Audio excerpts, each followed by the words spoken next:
Yeah, it's definitely something to be careful about going into this match, but even just looking at Markus's team, this is something that has a lot more offense and it has a couple more pivoting options. So there's definitely ways to be dealing with this, and players on the stage getting ready for the match. This is where we can really deep dive into both of these players as well.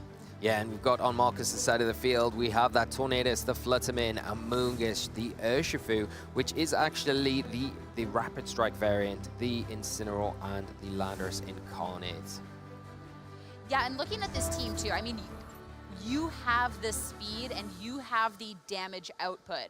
We talked about, oh, well, some things in the format slowing down. This, not whatsoever. So that's something that's really going to be something that it has to be looking out for, because you have physical and special attacking threats here. Both your Urshifu and the Landorus don't need a setup. They can both deal an absurd amount of damage right out the gate. And the biggest blocker to Urshifu Rapid Strike nowadays, the Wellspring Ogerpon, nowhere in sight. So you don't necessarily have that redirection, that water absorb to stop this Pokemon from going haywire. Yeah, and I think in those particular situations, it's a really good identification, frees up that Pokemon in particular. But we'll take a closer, deeper dive into Davide's team with the Goldengo here, the Ting-Lu, that Chen Pao, the Gouging Fire, Dragonite, and that Dondozo. We've touched on a few things here, but I really do like the combination with that Gouging Fire, one of your top picks this weekend, Sierra, and the ability to have its attack boosted with that Howl, the Protect on there that we don't generally see so much of with the Gouging Fire, but being able to boost things like the Chen Pao, the Dragonite, and even that Dondozo, coupled up with that sort of Ruin ability as well, is very, very potent. Especially into the Dragonite, considering it's the inner focus. So it's not that you're going to be howling and then your opponent can swap an Incineroar and Burning Shot and make it so things aren't getting dropped. With that inner focus, you can't be intimidated down. So the damage on the Dragonite, the attack is going to stick on this Dragonite. So you're not forced into something like this choice band that we see a lot of Dragonites have for that additional damage that they honestly quite need at times. Instead, the Assault Vest. So this is going to be even more so adding to that bulk that it has. So that could be a potentially devastating combination and something that really has to be looked out for. Yeah, I think a really good identification, especially if the Dragonite is the Pokemon that Davide decides to Terastallize here, because that Fairy Terastallization really, I mean, it limits the options for what Markus can do on his side of the field. It obviously comes down to what the Amoongush has. It does have that Sludge Bomb, so would be able to hit it for super effective damage there, but doesn't really want to sit in front of a Terastallized Dragonite, especially if it is boosted by that Howl. And then you do have the Landorus Incarnate as well, obviously just going over the team once again, the Tornadus Incarnate, Fluttermane, Amoongush, Urshifu Rapid Strike, Incineroar, and the Landorus Incarnate. So much speed on this team, both just a natural speed and things like this Fluttermane. You have the booster energy as well. We'll have to see whether that is going to be for that special attack or for that speed. But Choice Scarf on the Rapid Strike Urshifu, and of course Tailwind to set everything up. So this team, I mean, you can be outspeeding absolutely everything. You don't even necessarily need to get the speed up. And something like that Rain Dance can really just enable that Urshifu Rapid Strike to just kind of start to roll through its team here. So definitely something to be careful of. And even if things are going to be slow, you do have that pressure, even with the Amoongush, to have that redirection, or more importantly, that Spore. Yeah, and in particular against this slow mode on Davide's side of the field, I think the Amoongush is going to be really pivotal here, because it can kind of come in and just mitigate a lot of the damage, especially from that Ting-Lu and maybe some of the slow Pokemon like the Dondozo that could come in and be a bit more disruptive. You've got your own disruptive tool there in the Amoongush, where can really play a huge part in Markus's team, because like you say, with that Rain Dance there that you've got active with the Tornadus alongside something like the Rapid Strike Urshifu, although initially not going to be something that would be hitting everything on Davide's side for big damage, it's not something that you can ignore because of the kind of stacking that you've got with the Rain Dance, with the Terastallization that you've got an option, and then the Choice Scarf, which is the natural speed there, which just allows it to freely go for attacks without having to set any speed control up initially.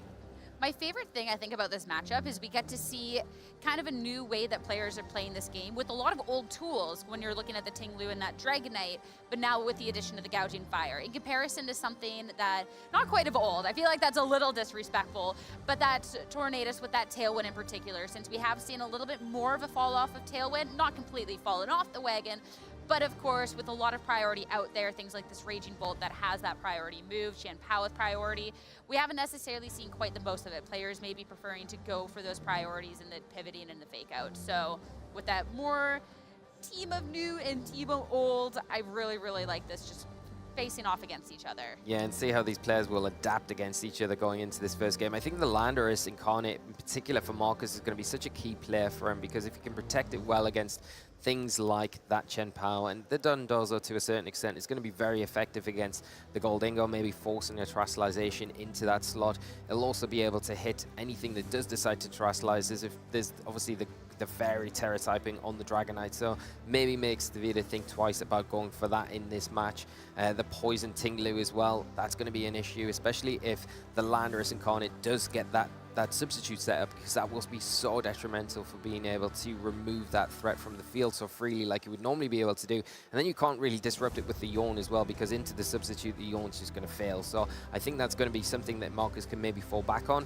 Maybe we won't see him lead out with it, but you never know. If he suspects something like the Goldingo to be something that Davide kind of goes with initially to just get damage onto the field utilizing that choice specs item, then the Landorus in that scenario could be quite a good option to try and remove that, or at least pressure it into going for that terrestrialization. Again, another fairy terror type there, which makes it difficult in front of that Pokemon that's so versatile at the minute in this format.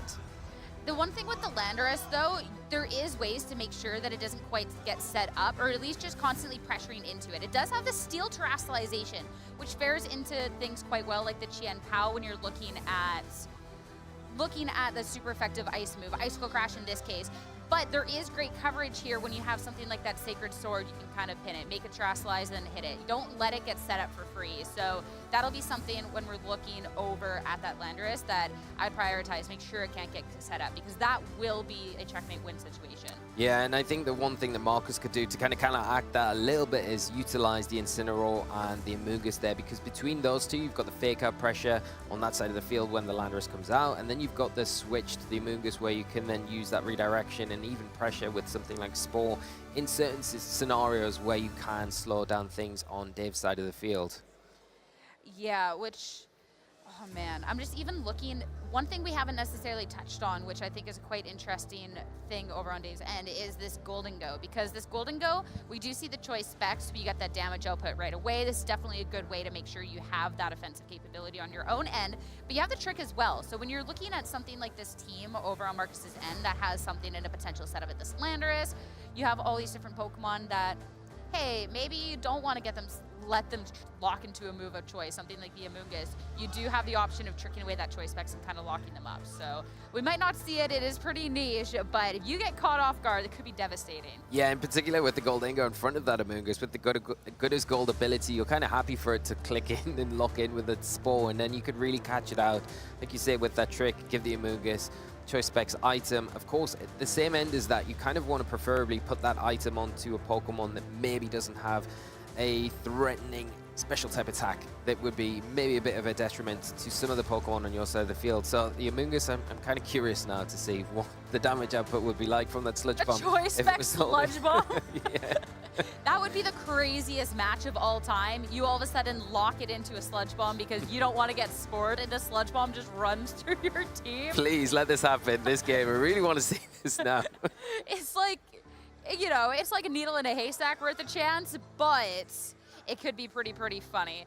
Obviously, when you're looking at a couple of things, it's not like you can lock an Urshifu into a Detect, since this one does have the choice Scarf, but even making sure it's not necessarily getting the speed on its own end, or the fun little interaction where you try and get the speed on your own end, be a way to be slowing things down there too. Yeah, I think that's quite a nice option there, where you could say maybe, all right, the Urshifu is locked into something that I've got to safe switch it to in the back. Maybe it locks into close combat. I think it's something that Markus is going to have to be quite careful with, because if you lock into the close combat, you get that choice spec switched onto you, and then you've got a nice switch into something like the Dragonite, and then your Fairy Terrestrialization Pokemon are in a much better position. So it can really be used to the detriment if David is quite controlled about how he approaches this match, doesn't dive in too quickly, and tries to control things with that sort of aspect of his game plan that he's got access to. Yep. And hello, everybody. It's back to us. We're waiting for the players to finish getting set up with team things.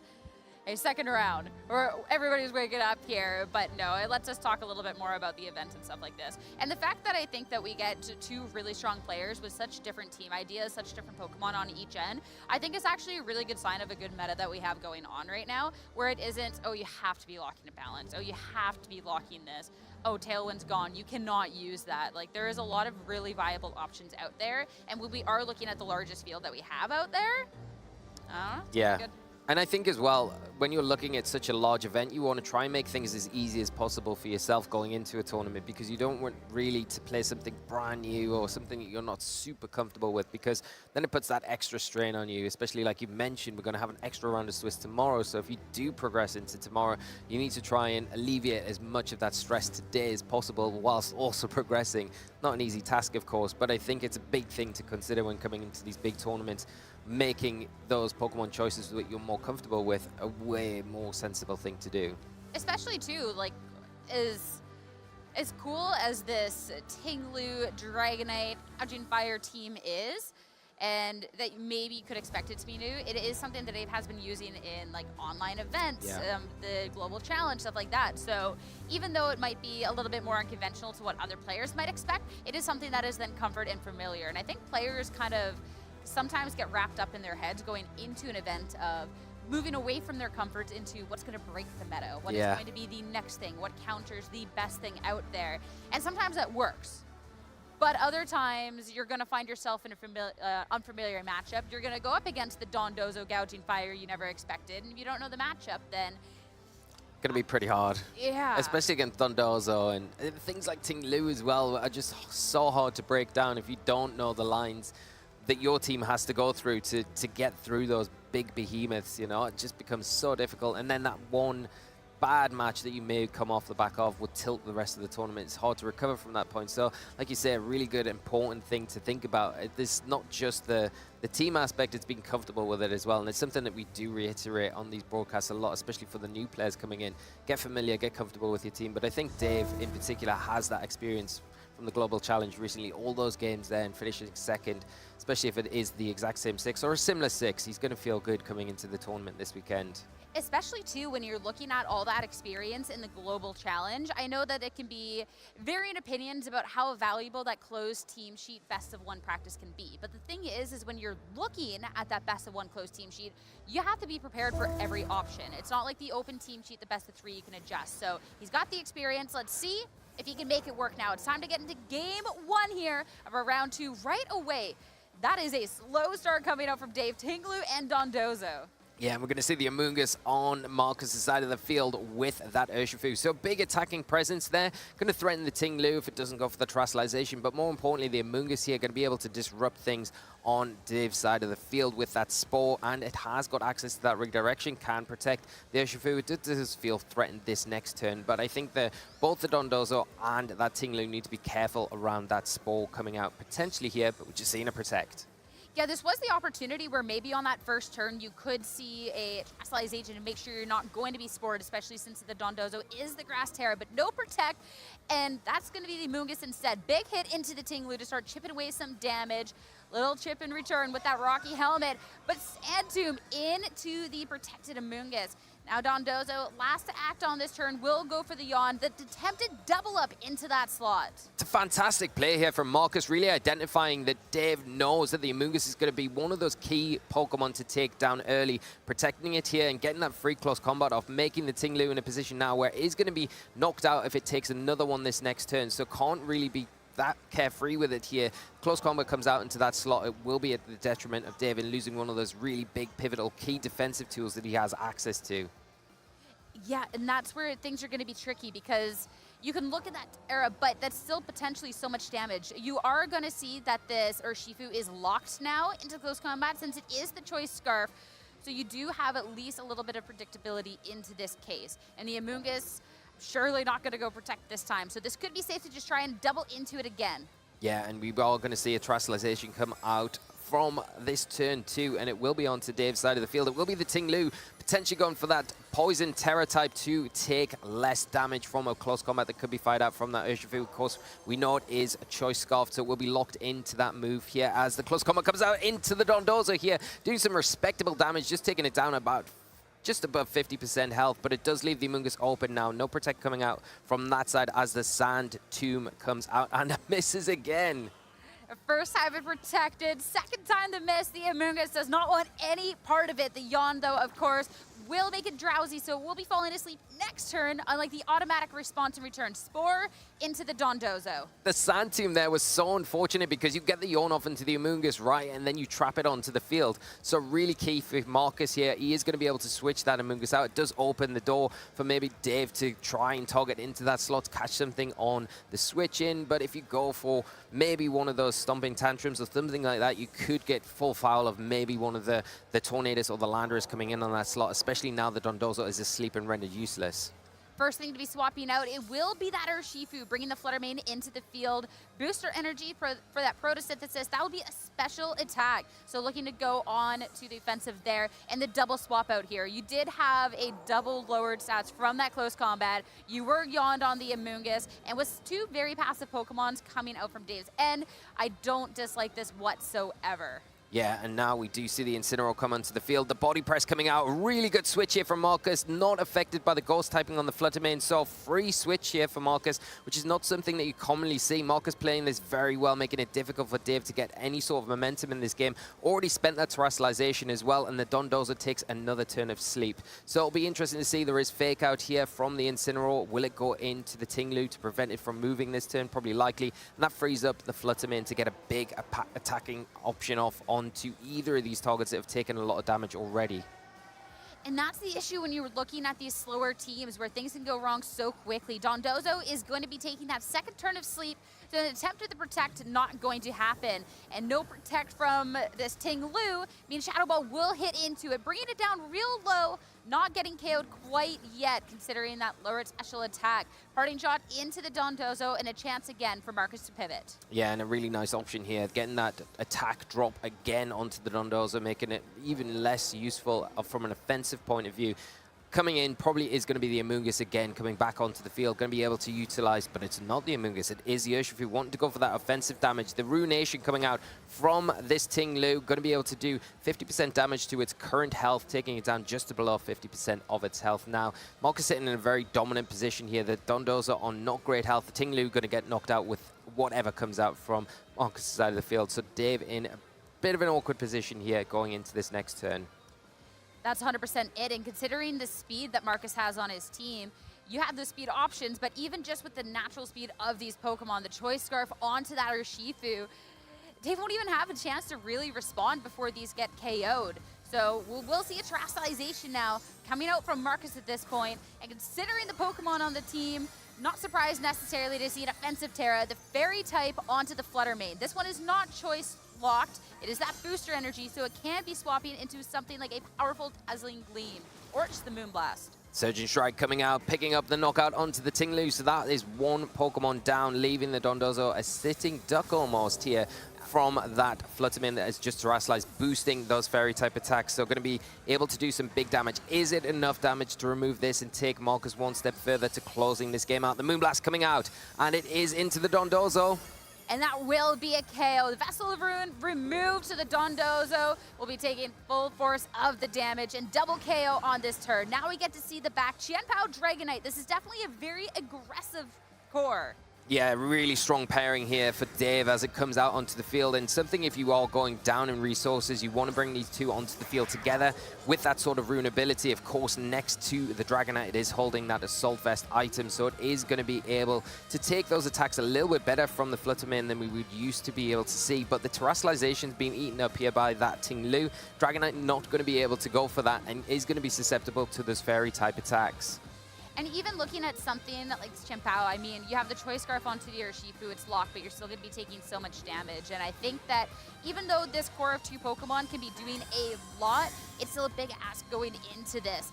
Protect on the Flutter Mane to be kicking things off, and Surging Strikes into the Qianpao. Of course, you get the 3 hits, so the Focus Sash won't matter. I don't think it's going to be enough quite for the KO, but it can be picked off next time around. Yeah, it's a big turn here, and showing the utility of that Choice Scarf once again. The Sacred Sword coming out, picking up the knockout onto the Urshifu, but it's got a lot of value out of that turn for Markus. Flutter Mane obviously going to go unharmed here with that Protect, being such a good utility that we don't generally see on it. Stomp and Tantrum, the option that Dave goes well with the Dragonite into that slot. But it's such an easy switch now for Markus just to bring the Incineroar in, drop an Intimidate, and have access to that Fake Out, in particular into the Chen Pao. Not going to be effective into that Dragonite with that inner focus.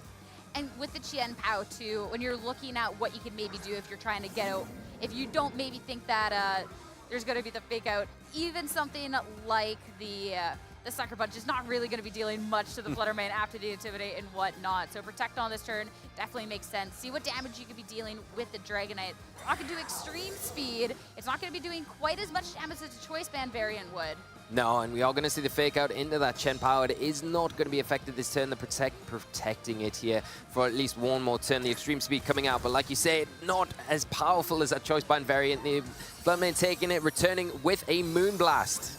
This into the Assault Vest Dragonite, regardless, going to be more than enough for that one-hit KO. Aim down to final Pokemon, Chen Pao on just a sliver of health. Yeah, and now you're looking down at a full health Incineroar. I mean, if that was the only Pokemon Markus has got, he's in a really good position, but also got the Flutter Mane there. Icicle Crash going to come out into the Incineroar, fishing for that flinch, but yeah, can't ignore the Flutter Mane. It is going to come out with the Moonblast and pick up a knockout, taking game one for Markus Stadter as we are getting into round two and things are really heating up, Sierra. Such a fun match. I think, too, that there's a lot of different ways that things could have gone for that match, which I think will be really, really fun for this game, too, here. We got to see from Markus's end really well playing around that options over on Dave's end that we're trying to slow things down. You sport into that Dondozo, so it can't essentially yawn lock you. Of course, that Sand Tomb miss was unfortunate. That does have to be called out as well, because that would have been a trapped Amoonguss on the field, as well the Terastallization. It was on a Ting Lu that, well, then the Urshifu ignored it for that turn. If it was on something like that Dondozo into that grass, well, then you wouldn't have been spored. So I feel like there's a lot of kind of rough 50-50s in here to where there's two paths we really could have gone down. And with that information now, we'll be really intrigued to see how they go into this game too. Yeah, and I think, like you say, that Sand Tomb was really pivotal there. The first time going into the Protect there, so really good Protect from Markus turn one, catching out Dave so heavily here with that close combat, which was almost for free, putting the Ting Lu in a position where it almost has to Terastallize to survive that next turn, and then the Sand Tomb miss and following on from that, and the utility of that Urshifu with that Surging Strikes, with the Choice Scarf item was so good in this game. Getting the Ting Lu, getting the Chen Pao later on, not picking up the knockout, but getting it down to a point where it was easily dealt with after that. Yeah, and it's rough. I think actually Markus had a really nice lead into things, because when you have the Urshifu going next to, I love that zoom in, by the way, that's awesome. But when you have the Amoonguss and the Urshifu, you can't necessarily protect over on Dave's end to see what Markus is trying to do, see what he's going for, because then you're just going to be taking unnecessary damage from that Urshifu with that Unseen Fist ability. So great lead coming out. Of course, having that information, you could try and lead something a little bit more aggressive on your own end to kind of pressure back. Yeah, I think if you're going down a different route, I think maybe the Dragonite would even be a good option from Dave going into game two to potentially look at least where it does pressure things like the Amoonguss and the Urshifu pretty well with that Aerial Ace in particular. You haven't got the Choice Band we've already mentioned, but of course you can do some big damage, and then if you're pairing that up with the Chen Pao, almost you feel like Dave would have been in a better position if he'd kind of swapped his Pokemon around and led with what he kind of ended the game with. But we'll see what comes out here as Markus leads off with the Incineroar and the Amoonguss. There's definitely an adjustment going into this game too, but not coming out from Dave, instead from Markus. Urshifu either left at home or in the back. It'll be Incineroar to start things off with the Amoonguss. So a round of Intimidate, but that's about it. You do have the Fake Out pressure on this turn, but we could even just see a quick double Protect. Yeah, and I think that's what's coming out from Dave. Just wants to kind of get around this Fake Out, which is going to stop him from potentially going for a Sand Tomb, which is exactly what I think he wants to probably do onto that Amoonguss. Trap it on the field, get the Yawn off, and really sort of nullify it. So it's not an offensive threat. It's just a wasted Pokemon on the field for Markus, and that really limits what Markus then is able to do. But can Markus see through that? Maybe try and switch the Incineroar out here, as we do see the double Protect coming out from the Ting Lu and the Dondozo this turn. Yeah, no swap coming out, so the Incineroar sticking around for this turn. Amoonguss as well. The attempt to Fake Out here, attempted into that Ting Lu slot. So I feel like Dave in a really nice spot here. You have kind of all the information going into this as well, and you haven't used your Terra, and I don't really think you're pressured in this Ting Lu to have to waste the Terra over on that end either.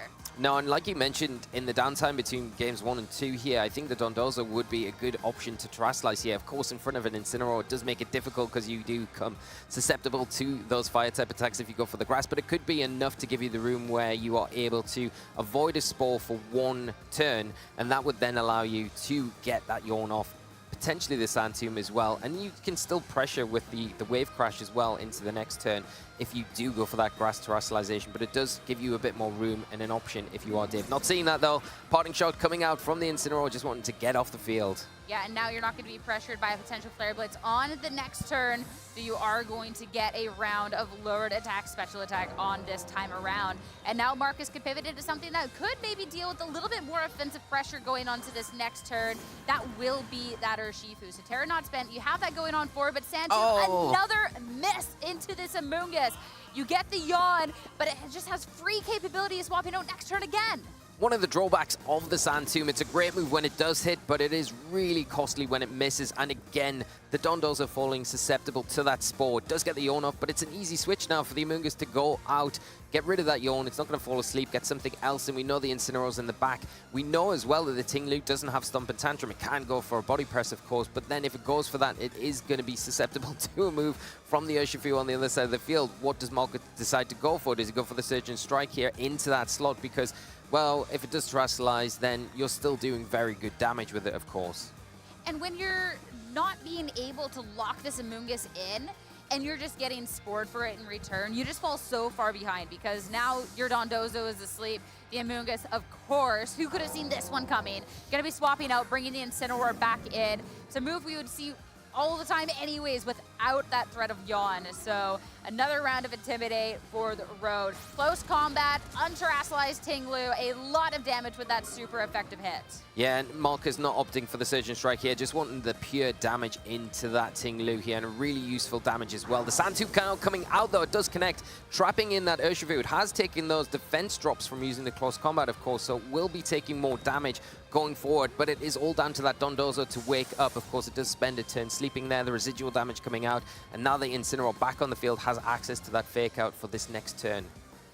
And even when you're looking at the Urshifu, sure, you're locked onto the board, so yeah, your defense, your special defense is gonna keep getting lower turn after turn, but when the Dondozo is asleep and another hit into this Ting-Lu can be finishing it off, I don't necessarily think it's the worst case scenario at this point. If something were to wake up, it'd be a little bit of a different story, but sure enough, fired off into the Ting-Lu. That's gonna be taking the first KO of the match. Yeah, and that's a big knockout here. Dave not wanting to commit to the terrestrialization on the Ting-Lu like in game 1, so allowing it to go down.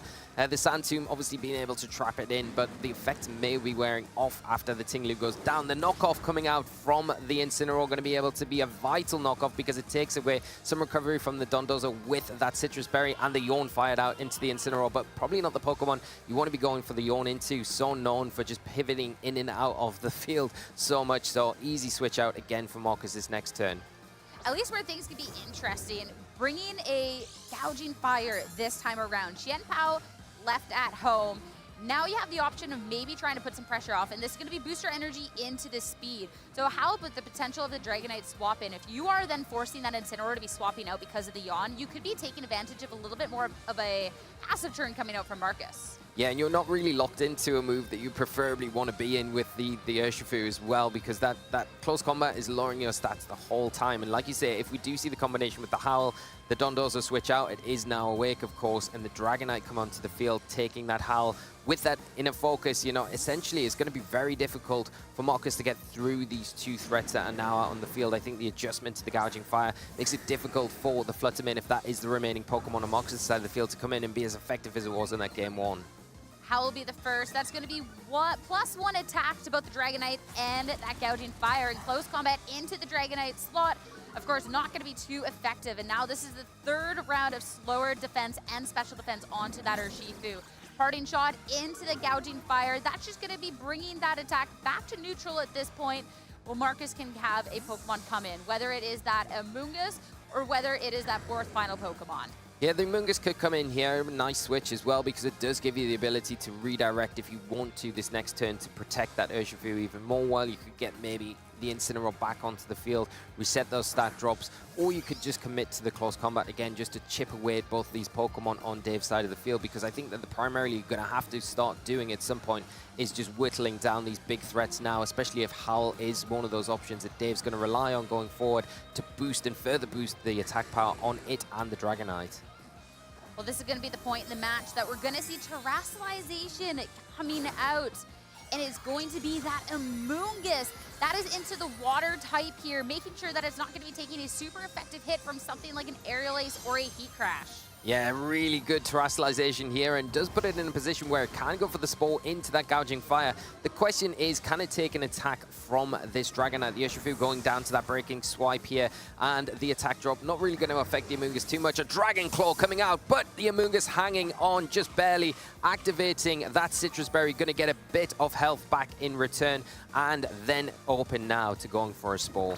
Sure, you had that +1 to your attack, but having that Assault Vest, wanting that longevity into this match, going to be costing you. The Amoonguss holding on and getting to recover a little bit now. Flutter Mane coming out. And it's tough because you want to kind of keep the Dragonite around to heal up, but it's also heavily threatened by the Flutter Mane. You also just need to pivot at some point to reset, to make sure that, hey, this Flutter Mane's not going to be taken out. So yeah, and I think it's a really nice position now that Markus is in, especially putting that Dragonite to sleep, because you've almost rendered it useless, right? Where it can't attack this next turn, where you can get a Dazzling Gleam off if you decide to. It's going to be neutral damage into the Gouging Fire as well. Obviously not resisted. The partial Dragon typing there makes it a bit more vulnerable to that move. So Markus in a position where he's quite safe to potentially just take full advantage of the Flutter Mane, take advantage of the redirection support from the Amoonguss here, and make it difficult for David to kind of get any sort of momentum swing here. But like you mentioned, getting that Regenerator activated is key here, and dropping another Intimidate onto that Gouging Fire going to be very important as the Incineroar hits the field. Especially too, maybe the Dragonite's not going to be threatening the Flutter Mane too much, but a Heat Crash definitely could be doing some damage into that slot. Protect that time around though, just to keep it safe though. Now it's already burnt that Dazzling Gleam. That'll be trying to hit into both targets, nothing into the Gouging Fire, but into the Dragonite. Super effective, even with the Assault Vest, is going to be doing so much damage.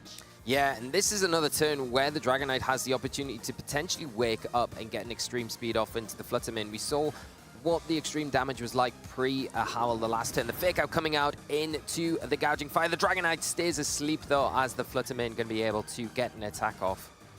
Yeah, that's the flinch, that's going to be the sleep, the Dazzling Gleam, Dragonite taken out. No attempt at trying to speed into something like that Incineroar. That's just a tough spot. Now, it'll be the Dondozo to come back out onto the match. Just the final two Pokemon. I mean, these are definitely Pokemon that could be doing a bit more, but when the Dondozo doesn't have the Citrus Berry, you're not having the Tinglu to stop the amount of damage coming up from the Flutter Mane, and you do have that booster special attack boost on that Flutter Mane. It's definitely a tough situation. Yeah, of course as well, and I think the Amoonguss as well with that water terrestrialization in the back, probably such a preferable Pokemon to bring in against the Gouging Fire and the Dondozo, especially when you're cycling in the Intimidate from the Incineroar to lower the attack on the Gouging Fire, keep it in check so you're not really threatened by some of those more neutral damaging attacks. You've got the ability to bring it in, put things to sleep again, and really disrupt with the Flutter Mane when the time is right. So you're not taking too much damage from your main attacker, but using your pivot tools, your defensive tools to come in and really disrupt the remaining two Pokemon on Dave's side of the field. Howl from Gouging Fire to try and make sure these last two Pokemon are set up for the best success that they have going on here, where Incineroar with the parting shot, instantly lowering it back down, coming out from the Dondozo. And I think this is the game that we're going to be seeing coming out from Markus. Make sure that the Gouging Fire can't let these two Pokemon get set up. And now you have the Amoonguss, you have that pressure. So, I mean, when you're Dave, you need to start trying to get rid of that damage of the Flutter Mane.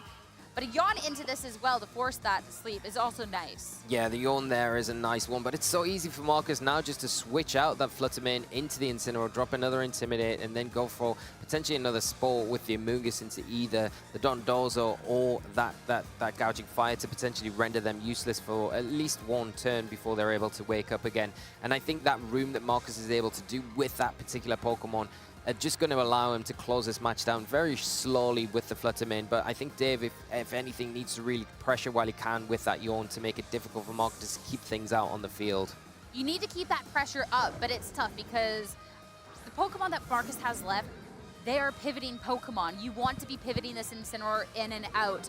And when the Incineroar pivots in and out, the Howls just keep getting negated. Of course, bringing the Incineroar in, you now get into Howl after, and depending on where the Yawn goes, it could be the Amoonguss then that is forced to be swapping out. So you're making sure that the Incineroar kind of sticks around. But Spore now into the Gouging Fire, that is going to disrupt the plan. Yeah, very disruptive, of course. Now you've got the ability to switch out the Amoonguss, of course, here. You don't want to go into Sleep Swords. Obviously, the Fluttermane's going to come in on that slot, but the thing that you have nice next to it is the Fake Out from the Incineroar. That's an easy target into the Dondozo here. Get that Fluttermane back onto the field, and then you're in that same position the next turn where you can maybe go for another parting shot into the Gouging Fire, and then you've got the Intimidate to cycle in. You've got a nice safe switch from the Fluttermane into the Amoonguss, which is now in the back. Got that Regenerator activated once again. It's full health going forward in the match. And it's going to make it very difficult for Dave to kind of get a foothold here if Markus continually is able to do this rotational cycle with the Incineroar and the Amoonguss in particular. The thing is you have to catch a awkward position for Markus here or hope that a mistake is made. So hoping maybe a Fake Out's not going into the Dondozo on that turn, so you get that heavy slam on that Fluttermane swap in. But of course, the Fake Out hitting into that slot, nothing is going to be free at that point. So Markus doing really, really well to make sure that with the couple of steps ahead that you are, it's not going to be finding any momentum. Another turn of sleep, and Moonblast does so much damage. Parting shot now into the Dondozo. Yeah, parting shot into that Dondozo. Going to take its attack stat down to neutral. Again, the Gouging Fire just surviving that Moonblast, as we are going to see the Amoonguss enter the field once again. But what is the Dondozo doing? Is it locking in that heavy slam into the Fluttermane? And is that parting shot going to be enough to allow the Fluttermane to survive? Oh, it's not. It picks up a huge knockout here. Markus losing one of the key aspects of his team to be able to get the damage onto Dave's side of the field. A massive play, Sierra. 100%. That's going to be evening the Pokemon count 2-2 now. Incineroar and Amoonguss. The Dondozo has taken, the Gouging Fire has taken so much damage at this point. The Dondozo has not. You do still have that Terra, though obviously going into that Terra means that Incineroar can be doing a lot more damage into you. Wake Up as well on this turn, the Gouging Fire. It will be protecting past this one. Make sure that you're not going to be faked out. Yeah, that's a huge turn there. Huge Wake Up as well, because it allows you now to go for that Howl and start boosting up the attack on that Dondozo and the Gouging Fire. Like you say, the damage done to the Gouging Fire, it's probably going to go down to either a Sludge Bomb or even maybe will it go down to a Flare Blitz? Probably not from the Incineroar, maybe, but you never know. Probably a knockoff will be enough to get that, but then the Dondozo is kind of free to have to deal with the Amoonguss. I think that's the big problem here. Can the Dondozo deal with the Amoonguss? And I don't think so because of the Spore there. The Amoonguss has got access to that Sludge Bomb, which will be able to chip down slowly the Dondozo as we go forward. It's definitely going to be a slow, grindy game here at this point. Breaking Swipe, lower the attack onto the Incineroar. Knock off, that'll be enough for the KO at that point. Already brought down so low from that Fluttermane. So now it's the solo Dozo all alone on the field. Yawn into the Amoonguss. No more pivoting capability on Markus's end, so they are the final two. So the Drowsiness is going to be sticking. Sludge Bomb to just start dealing a little bit of chip.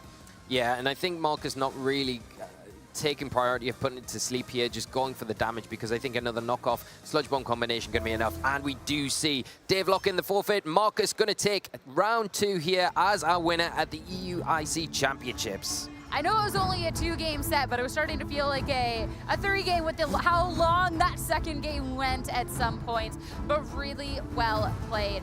Definitely looking at the Sand 2 misses from the beginning, both Game 1 and Game 2. It's definitely so unfortunate. It's the risk that you run with teams like this, and when you're going up against a team that loves pivoting, it makes it even more difficult. And Markus really just gave no room for Dave to capitalize on any errors. No, definitely not, and I think so well played by Markus there, made it so difficult for Dave to get any sort of momentum in that game. Just being able to pivot between the two, the Amoonguss and the Incineroar there, which works so perfectly, and I think the Terastallization in that game too as well was so perfect come to the end game. The Amoonguss being able to position in front of the Gouging Fire, that Dondozo so well, and then really disrupt with the Spores, and then just pivot out to the Incineroar when needed to kind of nullify the Howls.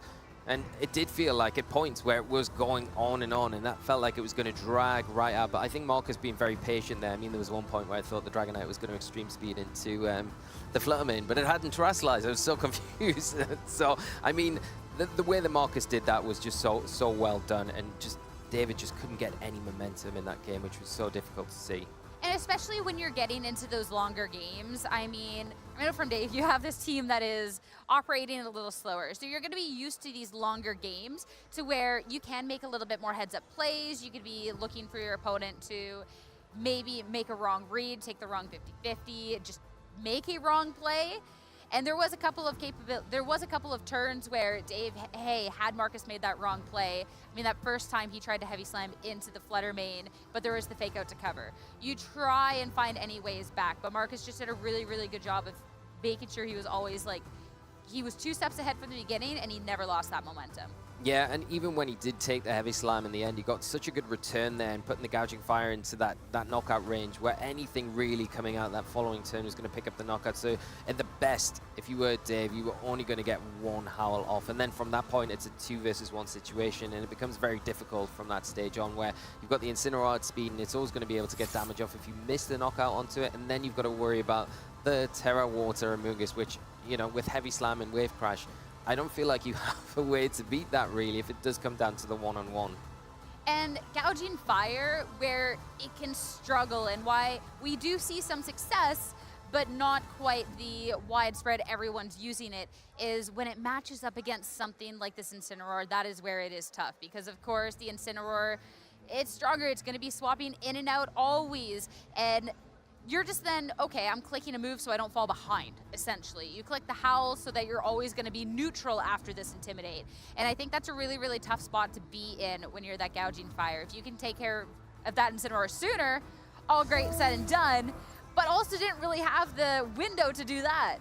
Yeah, and I think that's the big problem there with the ability with this slow team, especially on the Ting Lu. If normally you would see something like the Stomping Tantrum on there, Dave opting for the body press, you don't really have a really solid way to deal damage to the Incineroar, to take it out. You know, you would have to commit to doubling in with something like the Dondozo, with the Ting Lu, to be able to get the knockout on that Pokemon. But the way that Markus pivoted it around so well, I mean, it just made it impossible to really get any sort of foothold there. And yeah, all credit to Markus. 100%, and it's time for us to go talk to Markus now. Charlie's got him over on the stage. Round 2 of EUIC, and it's done, and your winner is Markus Stadter. Markus, how are you feeling now? Feeling really good. It was a very intense battle against a very strong opponent, but yeah, in the end, I managed to pull through somehow. Your Urshifu and your Fluttermane were, it seemed, the MVPs right there, dealing all of that damage. Urshifu training in the dojo, Fluttermane moonbathing, apparently, soaking up that fairy power. Talk us through in game 1. I mean, the Urshifu was dishing out the close combats and the surging strikes. Yeah, so my opponent Dave is a very strong player, of course, and I knew that he had a lot of success recently with this archetype, with the Dondozo Ting Lu combination.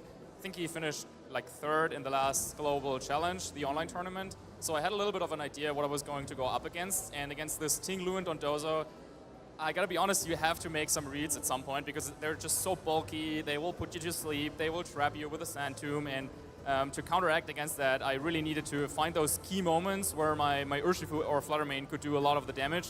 And yeah, it was tough to predict, was he going to go for terrestrialization or not, but yeah, I think I played around that quite well, and yeah, managed to win that. Certainly did, made the right calls in the end. I mean, you mentioned Sand Tomb, but in that game it was more bland Tomb, really. It wasn't really connecting in the way that your opponent wanted it to, but had it done so, what would your game plan, how would that have changed it?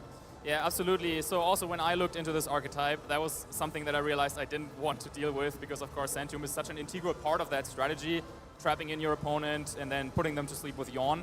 Of course, we really didn't see that go off as Sand Tomb missed a couple of times in that set. I think, if it had connected there, then it's, I think, in one time, like, multiple Pokemon would have been asleep, so then it's kind of a little bit up to who wakes up first, right? But yeah, I was fortunate there that it did not connect, so I don't think anything on my team fell asleep at all during that set, which is usually not what happens against this team. Same cannot be said for Dondozo, that was living up to its dozy name in that game. But then, speaking of switching out, Amoonguss and Incineroar, the two social butterflies par excellence of VG, normally like to be in and out, intimidating and recovering with Regenerator. For you in game 2, at the end they were just stuck on the field there. They're not known for their offense. Were you confident that you'd still be able to close that game out? Yeah, at some point I got a little bit worried when I realized that he was starting to rack up more howls and boost up the Dondozo. I can parting shot it to lower the attack, but you can't intimidate it, of course. But I was pretty confident that even if it came down to Amoonguss versus Dondozo in the end, with Terra Water, I was going to be really safe. So, yeah, I felt confident. Yeah, and you certainly had the more offensive, faster mode available to you on your team. Do you feel generally confident going into these slower kind of archetypes? Yeah, I think because it's very, very unforgiving. Like, you make one mistake, you let them catch you out of position, and it's going to be over very quickly. It's really tedious, and you could see there, I think in the second game, I was in control pretty much the entire game. And even with like the Santu missing, it was still like very like a long grind for me to take that win. Yeah, I feel confident in those, but I also have to say that I'm not 100% like fully knowledgeable about the whole dynamics of this matchup. I think they go very, very deep. So yeah, I was fortunate that we didn't go to game 3, and I just like I had my two things that I wanted to try. Those worked out, and then I was like, okay, thank you. Great. And next, and speaking of next, Markus, how are you feeling heading into the rest of the day? Yeah, feeling pretty good. I mean, 2-0 into the day, of course, that's always a good start. But yeah, I want to take it one match at a time. Who knows who's going to be next? And yeah, I'll just try to keep on winning, of course. Yeah, absolutely. Now, before we wrap up, Markus, something I'm asking everyone, Bulbasaur, Charmander, or Squirtle? Oh, that's a very difficult question. I think I'll go with Bulbasaur. Okay. Because, yeah, it has the dual typing for a first partner Pokemon. That's pretty unique. You've got some support from the crowd there as well with that answer. Gabriela Garcia earlier chose Charmander. We'll see how all of them stack up towards the end of the tournament. Finally, Markus, any shout-outs you want to give? Yeah, shout-outs to everyone who's listening and tuning in from home to the first row down there who's cheering for me. My family, my fiance, and just everyone who's supporting. Huge congratulations to you, Markus. We'll let you get ready for round 3. So, Markus Stadter's through round 2. Lee and Sierra, back to you.